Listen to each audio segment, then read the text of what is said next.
Senhor Sepúlveda, nós sabemos que a China, com certeza, colocou as mãozinhas na internet de Cuba para conseguir derrubar e ajudar o governo cubano. Onde tem a China, tem bagunça, a gente não adianta. Foi assim na África, no Sri Lanka, no Chile, na Argentina, Cuba agora está aqui no Brasil. Enfim, e nós sabemos que a China também tem o domínio, basicamente, da nossa rede elétrica. Nós corremos o risco, durante as eleições, por exemplo, de termos apagões, porque aí cai a internet junto.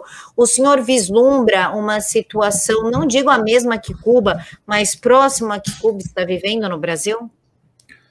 Eu sempre fui contrário a essa visão que eu costumo qualificar ou de burra ou de cúmplice em relação à China, que é começar a fazer privatizações em que vêm os chineses e com empresas chinesas ou através de outras empresas com capital chinês e, portanto, controladas pelo regime da China, vêm privatizar e nós começamos a dar pontos estratégicos.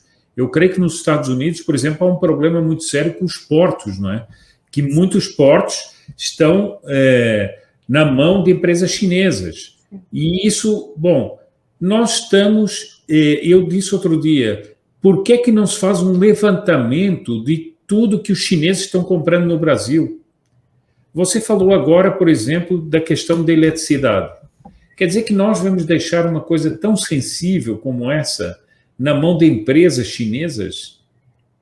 Os chineses são piratas internacionais.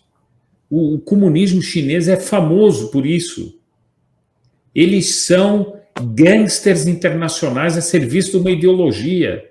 Eles propõem o imperialismo chinês mesmo, cultural, político, militar. E nós abrimos tudo, não, porque nós somos um mundo aberto, deixamos todas as coisas, deixamos colégios, deixamos tudo isso aqui nas mãos de chineses. Ora, nós estamos, como você disse muito bem, nós estamos abrindo portas para o imprevisto. Por que que a China está fazendo uma chantagem sobre o Brasil, que não tem outro nome? Uma grande chantagem sobre o Brasil e sobre o governo brasileiro por causa da 5G da Huawei. Se eles dizem que é uma empresa privada que nada tem a ver com eles. Ora, nós sabemos que há muita gente recebendo da China. Há muita gente agindo a favor da China. Nós temos uma bancada que se diz a bancada chinesa no Congresso. Isso é das coisas, dos maiores vilipêndios à soberania nacional, é isso. Então, eu pergunto o seguinte, nós vimos a China fazer isso. Será que a China, junto com essa chantagem da Huawei, não quer outras chantagens? Não quer, por exemplo, quem disse que por trás das mudanças de votos no Congresso Nacional não há a mão da China em relação ao voto auditável? Quem disse isso? É uma pergunta que nós podemos fazer. Quando é que vai haver investigações a esse respeito? E até quando nós vamos permitir a insolência de como diz o príncipe Dom Bertrand, de um procônsul chinês, não do embaixador, mas de um procônsul chinês no Brasil que fala aqui como se fosse dono do país? Então, eu temo sim, Camila, temo, porque nós estamos na época da guerra assimétrica, nós estamos na época da guerra sem proporções e de múltiplas ações. A guerra econômica, nós estamos diante, não nos podemos esquecer disso, nós estamos diante de uma ofensiva de guerra biológica. E isso aconteceu e está continuando a acontecer. Os chineses agora estão assustando o mundo, dizendo agora vocês têm que se cuidar todos por causa da variante Delta. Ora, eles até agora não pagaram a responsabilidade que eles têm por tudo que eles causaram no mundo. Então, como não temer coisas da China, Camila? Não sei. Também não sei, senhor Sepúlveda. Cissa, quer comentar? Quero, pois é, aqui já estão falando não só da Delta, mas da Lambda, que está vindo depois e que é chinesa também. E tudo que o Sepúlveda falou, ele está corretíssimo. Aqui nos Estados Unidos, se a gente parar para analisar, nós temos um presidente que está no bolso da China, porque nós sabemos que o filho dele ia no Air Force Two, na época que ele era vice-presidente, no Air Force 2, para lá, para fechar negócios, e que o dinheiro ia para o Big Guy era o Biden, e através dos e-mails que estão no computador dele, que agora estão de posse da CIA e do FBI, isso tudo está vindo à tona, que nós temos um presidente que está no bolso dos chineses.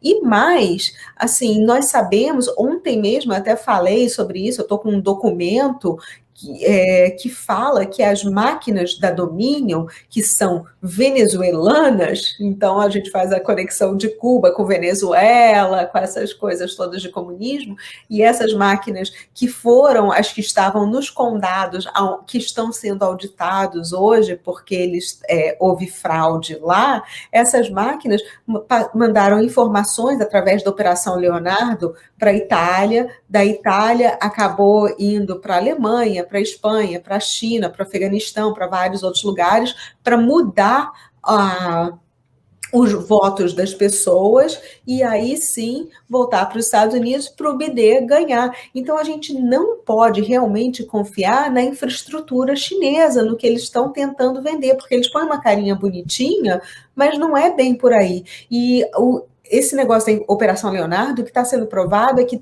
o que financiou todas as máquinas da Dominion e que financiou isso tudo foram empresas, principalmente a USB, que é um banco com sede em Hong Kong e até em Singapura, e na Malásia, mas que o dinheiro é chinês, que eles aportaram 400 milhões de dólares para comprar essas máquinas.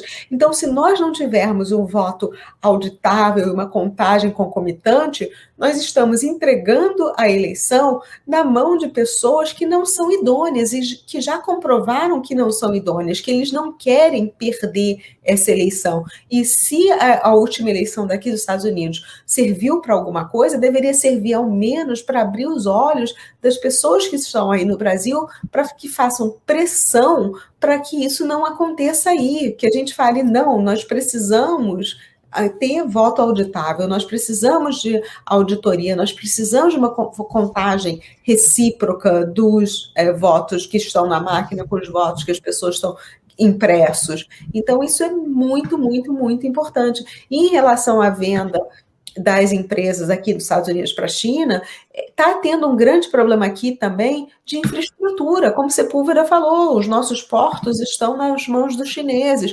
Nós tivemos problema outro dia com o gasoduto, porque o gasoduto, apesar de estar na mão de americanos, o sistema foi hackeado, porque tudo hoje em dia é hackeável. Então, foi hackeado, tiveram que pagar 5 milhões de dólares para os hackers liberarem o gasoduto, para aí sim nós termos gasolina, mas nesse meio tempo o preço da gasolina aumentou muito e faltou gasolina em alguns lugares, e eles podem fazer a mesma coisa com água, com luz e com várias outras coisas de infraestrutura. Então, nós temos que tomar muito cuidado com para quem nós estamos vendendo os nossos serviços essenciais. Então, tudo que o Sepúlveda falou está absolutamente correto e nós precisamos prestar muita atenção nisso para não cair nessas armadilhas.